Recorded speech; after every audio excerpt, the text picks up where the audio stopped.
প্রত্যেকটা পুলিশ হত্যার পিছনে জড়িত এই সমন্বয়রা। এই সমন্বয়দেরকে এই কাজগুলো করার জন্য ফুল মাস্টার মাইন্ড হিসেবে কাজ করছে ডক্টর ইউনূস। এই দেশের ভিতরে হাসিনার চেয়ে বড় খুনি ডক্টর ইউনূস। ডক্টর ইউনূসের মাস্টার মাইন্ডে থেকেই এই বাংলাদেশের জনগণকে হত্যা করা হয়েছে। এবং পুলিশের থানা থেকে যদি গুলি করছে একটা, বাইরে থেকে গুলি করছে তিনটা। এরা কারা? এটা আমি পরে বুঝতে পারলাম যখন নাকি এই যে নাহিদ, আসিফ মাহমুদ, ইভেন এর সাথে আছে হান্নান মাসুদ, এরা যখন নিজেই কথাগুলো বললো যদি আমরা কিছু পুলিশ না মারতাম, মেট্রো রেলে আগুন না দিতাম, তাহলে এই আন্দোলন সফল হতো না।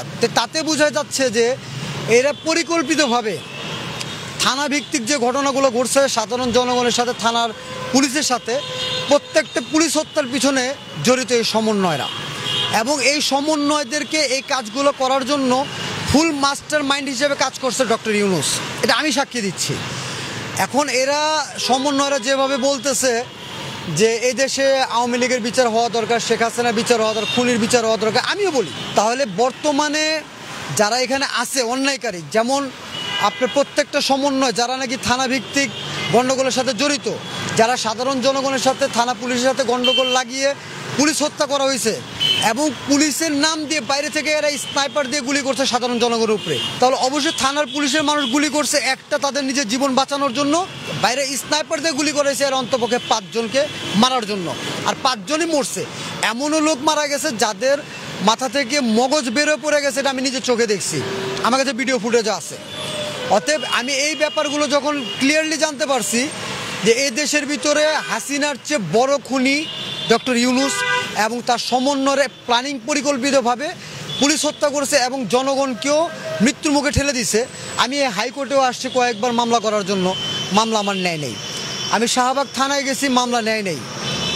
দুদকে গেছি, সেখান থেকে শুধু বলতেছে লিখিত অভিযোগ দেন, লিখিত অভিযোগ দেন। লিখিত অভিযোগটা যে আমি দেবো এটা যে কতটুকু কার্যকর হবে সেটা আমি জানি না, যার কারণে সেখানে আমার কোনো সাহারা আমি ভালোভাবে পাই। খুনি হাসিনা যদি তার বিচার হওয়া দরকার খুনি হিসেবে, তাকে তো আগে বাংলাদেশে আনতে হবে, সে তো বাংলাদেশে নাই। কিন্তু বর্তমানে যে খুনিরা আছে তাদের বিচার কে করবে?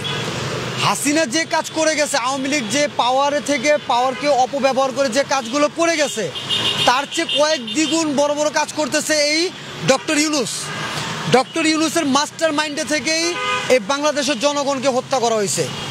ডক্টর ইউনূসের মাইন্ডে থেকে এখন বর্তমানে বাংলাদেশের বেকারত্ব বাড়ছে, অর্থনীতি, শিল্প প্রতিষ্ঠান এবং মানুষের আপনার যারা নাকি প্রবাসে থাকে, প্রবাসের ভাইদেরকে থেকে নিয়ে দেশের মানুষ পর্যন্ত কোনো একজন বলতে পারবে না যে দেশের স্বার্থে কোনো কাজ করা হয়েছে।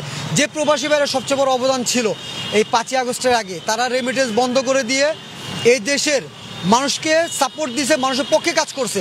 সেই রেমিটেন্স ভাইয়ের আজকে এয়ারপোর্টে হেনস্থা হয়। এয়ারপোর্টে যে এই আগুনটা লাগানো হয়েছে, এখানে 100% যারা এয়ারপোর্টে জব করে, যারা চোর, যারা নাকি আপনার বড় বড় ক্রাইমগুলো করছে এয়ারপোর্টের ভিতরে, হাজার হাজার কোটি টাকা লোপাট করছে এবং এখনও করতেছে, তাদের যাতে আগামীতে হিসেব দিতে না হয় সেই কারণে অগ্নিকাণ্ডটা পরিকল্পিতভাবে করছে। এবং শুধু তাই না, এর পিছনে বড় বড় আপার লেভেলের মানুষ হাত আছে।